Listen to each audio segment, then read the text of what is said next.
Hey guys, Professor Jost here. Wanted to talk to you and do a quick ABG review. So let's talk about ABGs. Let's talk about you and me. Let's talk about all the good things and the bad things that may be. Let's talk about ABGs. Let's talk about ABGs. Okay, so anyway, that was a lot. Let's go ahead and move on. Okay, so let's talk about ABG collection. Where in the world do we get ABGs from? Well, we draw them arterial, right? Hello, arterial blood gas. So they come from an artery. So typically, there's a couple of different spots we can get them from. We can get them from the radial artery, from the brachial artery here, or the femoral artery. So typically, though, you're going to see it drawn from the radial artery. You always want to make sure that you perform an Allen test. An Allen test checks for collateral blood flow to the hand via the ulnar artery. Over here, this guy, we want to make sure blood can still flow to the hand while we have a needle in here, because we don't want to clot off anybody's, only artery to their hand and lose their hand. That would be a bad day for you, for them, for everybody. We use a heparinized syringe to draw that. They go on ice to the lab, and that's how we collect our ABGs. The question here is, can the nurse draw ABGs from a central line? The answer is no. Why? Central line, central venous catheter, venous. What do we want? We want arterial. Okay, quick review of ABGs in terms of normal lab values. Just so you know, I have written them out here in different colors. I'll write throughout this whole presentation in different colors. I realize that when you're out working on the floor, many of you don't have a red, a blue, and a green pen, or some of you do. Some of you are that nurse. You know who you are.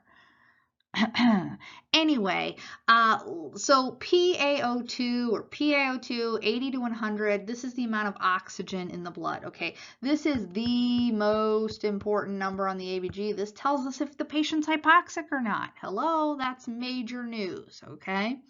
pH is going to be your acidity or your alkaline of the blood, with the the level being low, being acid, level being high, being alkaline. You're going to see PCO2 written in blue, okay? PCO2 is carbon dioxide in the bloodstream.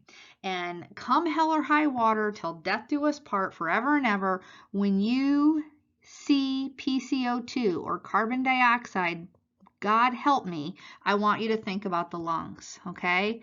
This is, we breathe in oxygen, and we breathe out carbon dioxide. We ventilate carbon dioxide, okay? And then finally, bicarb. Bicarb you're going to see written on your arterial blood gas as HCO3. The normal value is 22 to 26. And bicarb, you're going to be thinking about your kidney beans, okay? So that's these guys. Okay, so let's talk about the difference between oxygenation versus ventilation, because often I think people think that they're synonymous, and they're not. So when we breathe in, we breathe in oxygen, right? Oxygen goes into my airway all the way down to my alveoli, where gas exchange occurs, and the oxygenation and the carbon dioxide switch spots, and I exhale, which is ventilating. That's me getting rid of carbon dioxide, okay? So oxygenating is in, ventilating is getting CO2 out. So you might have a provider that would come up to you and say, is the patient oxygenating? Well, he's asking you, or she's asking you, how, what's the PaO2? If they're asking, is the patient ventilating? They're asking you, are they blowing off carbon dioxide, or are they retaining carbon dioxide? There is a difference. All right, so oxygenation is the partial pressure exerted by dissolved oxygen in the arterial blood. So normal PaO2, 80 to 100. Okay, remember we got that right there. Just remember how well is the patient oxygenating. So a PaO2 less than 80, we would consider hypoxemic. Ventilation, partial pressure exerted by dissolved CO2 in the arterial blood. Normal PaCO2 is 35 to 45 millimeters of mercury. So just remember, PCO2 is how well the patient is ventilating or blowing off carbon dioxide. If the patient has a carbon dioxide level that's higher than 45, so it's higher than normal, they are not blowing off carbon dioxide, they're retaining it, and that is a big problem. So let's talk about how I remember. There's lots of different ways to do ABGs, but I do it based on this mnemonic called ROME, okay? So R-O-M-E. So R standing for respiratory, O meaning opposite. So if you get your pH and your PCO2 to go in the opposite direction, then you have a respiratory issue, okay? ME, M meaning metabolic and E meaning equal. If your pH and your bicarb or HCO3 go in the same direction, then you have a metabolic issue going on. Now remember, respiratory is of course our lungs. Our lungs are very quick and able to compensate when we get out of homeostasis and we need some help. And so they're quick, fast responders. Okay, so let's draw this out here. So those are our lungs. Ooh, those are good lungs, huh? And then the metabolic side of things, these are our beans, right? And our beans, these are slow guys, but they do what they got to do. I mean, they're workhorses, don't get me wrong. But quick changes happen due to respiratory compensation, and metabolic changes happen slowly due to renal compensation. So again, hitting it home, know your normal ABG values. Your pH, 7.35 to 7.45. Your PCO2 is 35 to 45. Your bicarb is 22 to 26, and your PaO2 should be 80 to 100. Okay, so we're going to practice this here. Knowing your ABG normal values. So, you know, when the lab calls me and they say, hey, you know, the lab's on the line and the gal in bed 2 has a, you know, critical ABG, I bust out my paper and I jot it down on my paper real quick. So this is how I go about writing it. I start by making a cross like so, okay? And the first number that the lab's going to tell me is they're going to tell me the pH. And so I always write my pH over here on the left. And normal pH, again, 735 to 745. And guys, you just got to commit this to your memory, okay? Then the next thing that they're going to tell me is the PCO2 or PaCO2, you'll hear it say. And normal PCO2 is 35 to 45, okay? Then I'm going to go next, they're going to tell me the bicarb, and the bicarb is usually abbreviated HCO3, and normal bicarb is 22 to 26, okay? And then lastly, they are going to tell me what the PaO2 is, and normal PaO2 is 100. So when you're looking at this, if you can kind of take a visual stamp of this, this would always be how you lay out your ABGs in order to work through the formula I'm going to teach you here to interpret ABGs. Now, remember, most important number on the ABG is this guy. Because this number, the PaO2, tells us is the patient hypoxic, okay?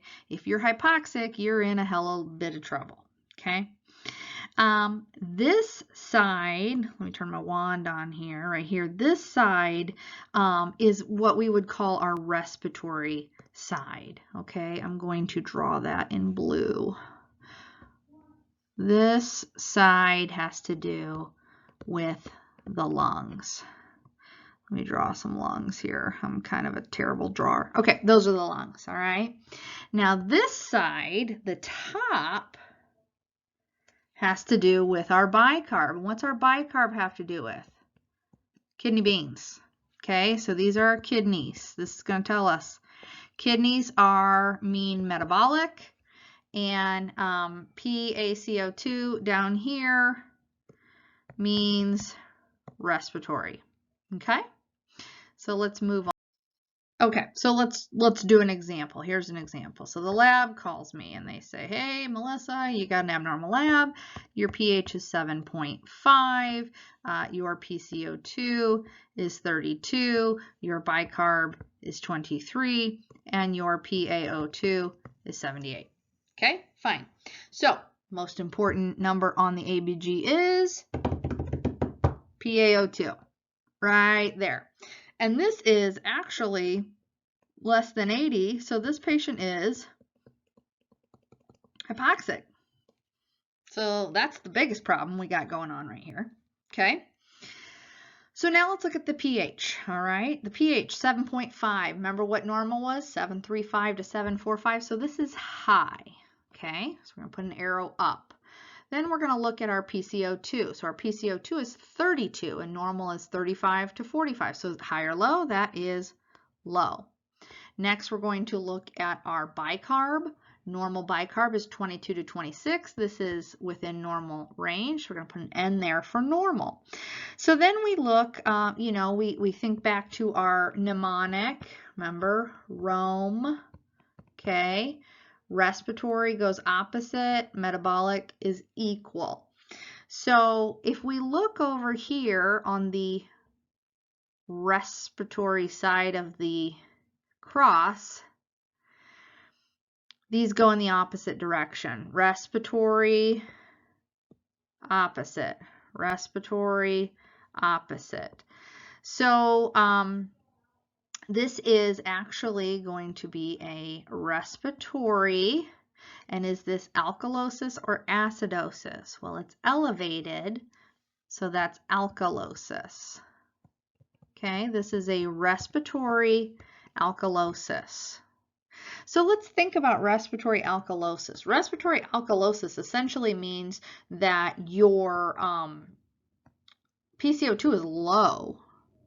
Okay, and remember, we breathe in oxygen and we breathe out carbon dioxide. So if my level is low, that means I'm breathing out too much carbon dioxide. Well, who the hell is breathing out too much carbon dioxide? People who are doing this. Right? Let's see here. These are people with increased respiratory rate. Who has increased respiratory rate, right? People in pain. I just got shot. Holy shit, I'm going to be breathing fast, right? Okay. Who else? People that are panicking, right? Maybe I just woke up and I'm tubed and I'm in an ICU. I don't know what the hell happened. Where are my kids? I'm freaking out. I'm in respiratory alkalosis because I'm over breathing. Okay. Let's move on to a new one. All right, here we have example 2. I'm going to draw my cross there. Lab calls, pH is 7.28. My PCO2 is 50. My bicarb is 24. And my PaO2 is 82. So looking at that, most important lab or value on this ABG is what? PaO2. This is normal, okay, above 80. So then I'm going to look over here at my pH. What's my pH doing? Was it high or is it low? Well, pH is 7.35 to 7.45. So this is actually low. And I'm going to look at my PCO2. My PCO2 range is 35 to 45. This is 50, so this is actually high. I'm going to look at my bicarb. My bicarb range is 22 to 26. This is actually normal. So the abnormal thing going on is over here on the respiratory side of my ABG. So I'm going to circle that. Okay. Remember my mnemonic Rome. Respiratory opposite, metabolic equal. Okay, this is the respiratory side because this is respiratory. These are my lungs working down here. These are the shittiest lungs I've ever seen. Anywho, enough about that. So what we have going on here is a respiratory, we know it's the lungs, but is it alkalosis or acidosis? Well, my pH is low, okay? So if my pH is low, it's acidosis. Let me draw that out. Respiratory acidosis, okay? So what's happening in respiratory acidosis? Well, remember we breathe in oxygen and we blow out, we ventilate CO2. Well, for some reason, I'm not ventilating, okay? I am not getting that PCO2 out of my body. So what's causing that? What could be causing that? Well, let's start by saying hypoventilation, okay? So we've got a fat America, right? Everybody lays down, they go to sleep, and their big fat neck chokes them out, and they have obstructive sleep apnea. And when you have obstructive sleep apnea and you fall asleep, you cannot get the carbon dioxide out that you should be getting out. So carbon dioxide builds up. It goes up, up, up, up, up, and you develop respiratory acidosis, okay? People also hypoventilate who maybe they get drunk and passed out and they're not breathing anymore. They get hit in the head, okay? They lose their drive to breathe. If you don't have a drive to breathe, then you're not going to blow off carbon dioxide, so you're going to retain it. People who have COPD. COPD is the biggie here, okay? These people have an obstructive problem, chronic obstructive pulmonary disease. So they inhale oxygen and then they can't get it back out. They can't get the carbon dioxide out, so they retain. So these folks, let's see, let me jot this down for you so you remember. These are your COPDers, okay? These are anybody who's hypoventilating because they either aren't awake because they have a brain problem, or they might have an obesity problem. They can't breathe.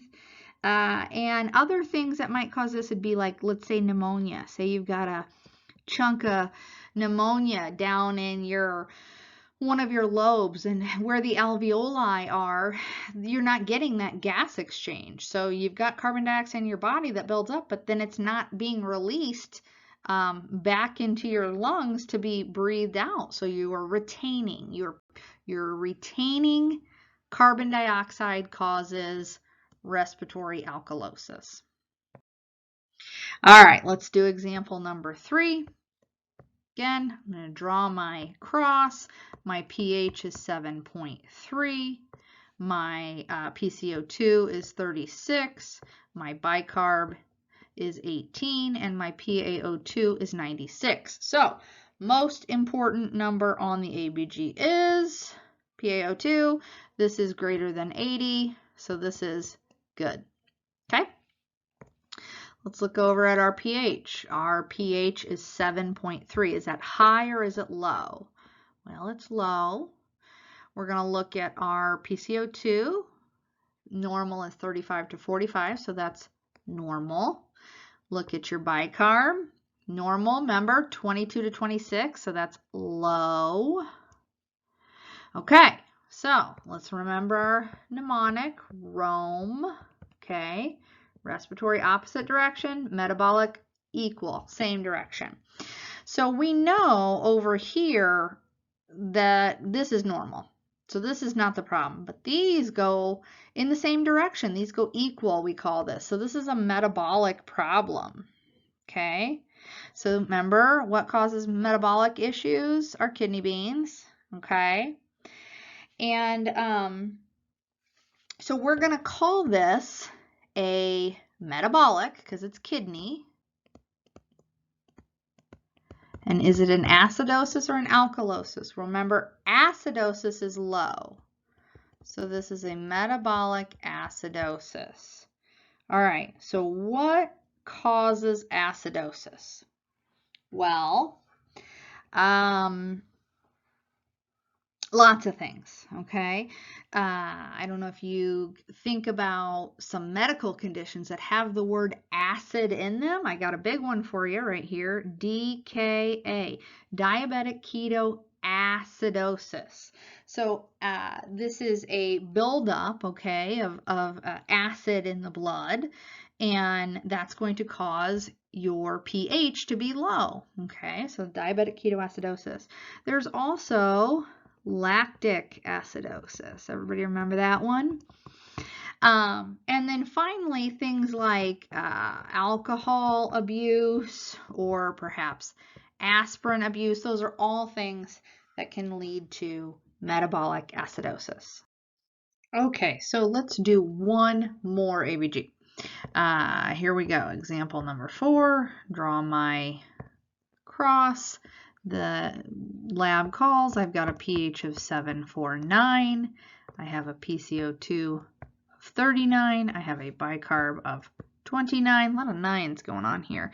And a PaO2 of 96. So, most important number, PaO2. And this is greater than 80. So, we are Gucci here. All right, we're going to move to our pH. pH, is it high or is it low? Well, 735 to 745, this would be elevated. Going to the PCO2, is the carbon dioxide high or is it low? 35 to 45, this is within normal limits. Bicarb, 22 to 26, this is high. So remember what bicarb represents? Kidneys, okay. So let's look now at our mnemonic. Remember, Rome, respiratory opposite, metabolic equal. So if we look here, right here is where we have the abnormality. We have a pH that's high. We have a bicarb that's high. So they're going in the same direction. They're metabolic equal. So we are going to call this a metabolic, meaning kidney. What is it, alkalosis or acidosis? It is a alkalosis because it is elevated. Metabolic alkalosis, okay? So if we think about alkalosis, what causes alkalosis or metabolic alkalosis? Well, the main thing that I think of is having a loss of acid. Okay, so if you have low acid in your body, this could be someone who is vomiting. Okay, blah. This could be somebody who is on suction. Maybe they have an NG to wall suction and they're having the acid sucked out of their body. They're going to have an alkalosis. This is a metabolic alkalosis. Another cause of this would be hypokalemia. So low potassium can cause an metabolic alkalosis. Okay, so now let's talk about if we're not in a perfect world and we don't have beautiful, obvious metabolic acidosis or respiratory acidosis or whatever it might be. Now, maybe we've got a combination. All the numbers are messed up. Okay, then how do we make sense of it? Well, we have to remember, is it partially compensated? Is it fully compensated? Remember, these acid-base imbalances happen because something has gone awry and our body is trying to get back to homeostasis. So the lungs always try to get there first, and they're quick to respond. And then, of course, you have your kidney beans who also try to help. So let's talk through it, okay? So we've got a blood gas here. We're going to draw it out. We've got a pH of 7.26. We have a PCO2 of 53. We have a bicarb of 28, and I didn't even give you a number here on the PaO2. We're not important right at this moment. We're going to focus more on whether or not it's compensated or not. So of course, we would look at our PaO2 first, then we're going to go to our pH. Our pH is 726. We know that this is low. We look at our PCO2, which happens to be high. Remember, 35 to 45. I go over and I look at my bicarb. My bicarb is also high. So what do I do? Well, let's remember our mnemonic, Rome. Okay, respiratory opposite, metabolic equal. So if we look over here on the respiratory side, these are going in the opposite direction. So to me, that makes me think that this is in fact, there's those shitty lungs again. Oh, sad little lungs. Anyway, that makes me think that this is in fact a respiratory problem. Now, if I look over here, okay, the metabolic side of things, metabolic is supposed to be equal. These are not equal, okay? If these were equal, this would be low. So what I have here is I have a respiratory opposite going on. So this is the primary issue, okay? This is a respiratory, and it is a acidosis because the pH is low. Okay, so it's a respiratory acidosis that is partially compensated, okay, because what's happening is my kidneys have kicked in and they've said, oh shit, it's time to do a little work here and help out. But they haven't gotten the pH back to normal, okay?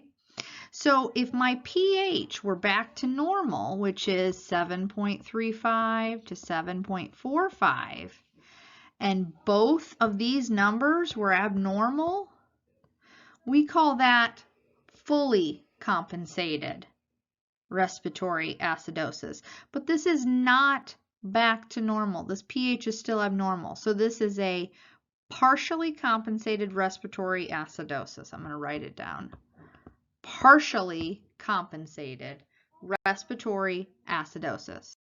All right, we're on a roll. Let's do another one. Here we go. We have a 7.49. We have a PCO2 of 32, a bicarb of 20. I did not give you a value on the pH, so we'll start, or I'm sorry, on the PaO2, so we'll start with the pH. pH is 7.49. That is high. I have a PCO2, which is 32, which is low. I have a bicarb that is low. So I'm going to write out my mnemonic. Rome, respiratory opposite, metabolic equal. I'm going to take a look here. Okay, I have respiratory that's going opposite, so that makes sense that this is probably a lung issue. My metabolic side is opposite, which it should not be opposite. We're looking for it to be similar.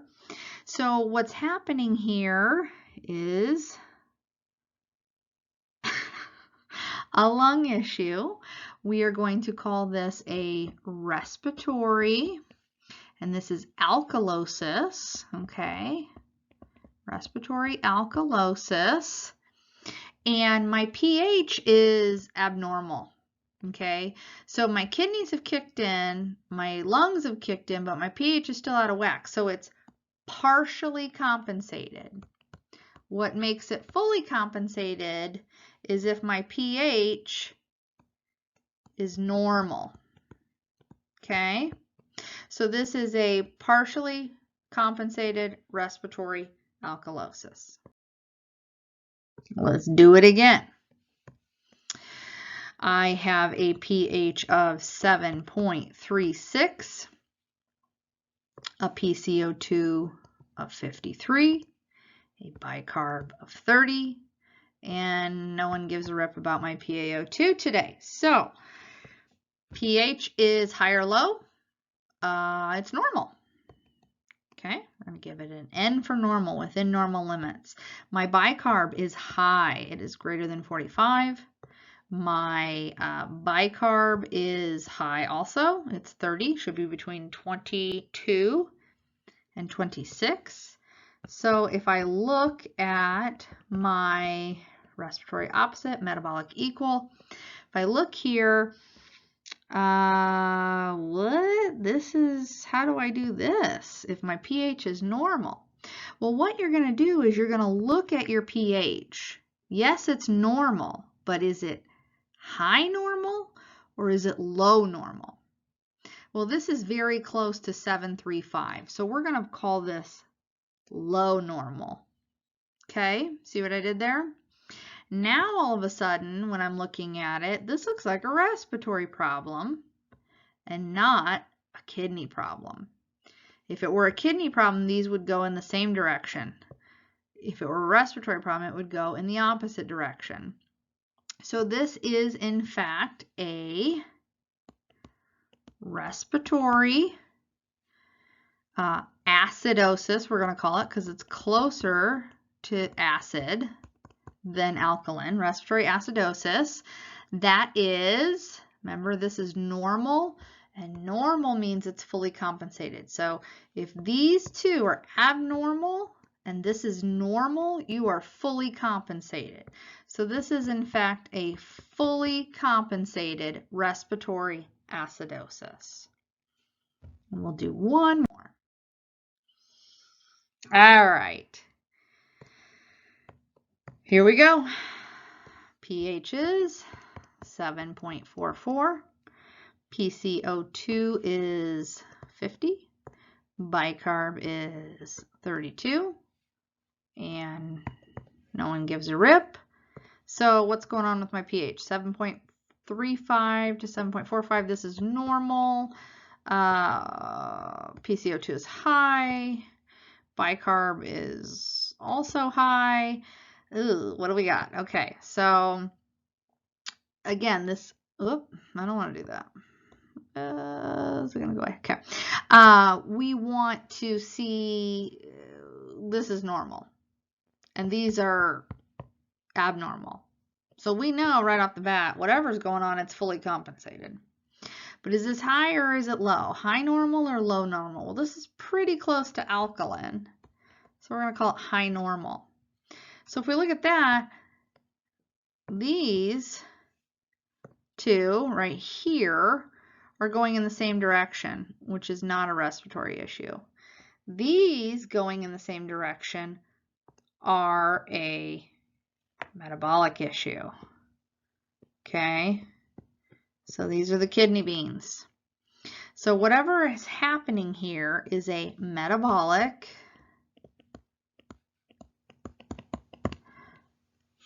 alkalosis, because it's closer to alkaline, and it is fully compensated because the pH is normal. Okay, so to sum it all up, there's lots of different, types of acid-base imbalances. It's important to know your normal values. Rather than memorizing this chart, think about what is happening. Remember, if you have a respiratory acidosis, you have a PCO2 that's high, okay? You are retaining PCO2.